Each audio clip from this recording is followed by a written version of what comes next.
There's a lot associated with Obamacare that has broken barriers that no other piece of legislation has, specifically as it has entangled people's consciences into the life of a primarily fiscal issue in a way where we're having to betray our own selves to participate. And what I mean by that, for those that are listening and not tracking with me, Obamacare makes abortion taxpayer funded, and there is little that can be done about avoiding that.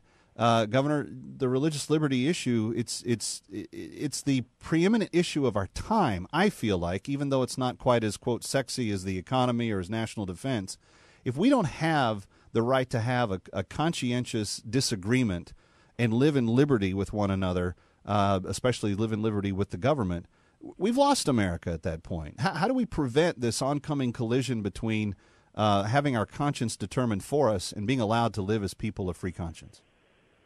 It's pretty scary when the government says that you're certainly entitled to a religious belief as long as it doesn't run afoul of what the government decides you can and shouldn't believe. I mean, it's not the government's place to determine the extent of our faith, to give us parameters, to give us limitations of how much we can believe, and then to start penalizing us either with the loss of jobs or with penalties. I think of the Hobby Lobby Corporation, which to me is one of the most wonderful examples of people with clarity in their moral convictions who know full well that if they lose their case, ultimately it means the demise of their company.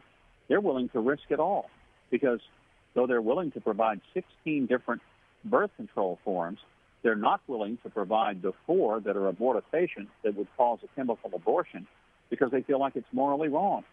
And the government has said, nope, it's not enough that you provide 16 forms. We want you to provide all 20, and we don't care about your convictions.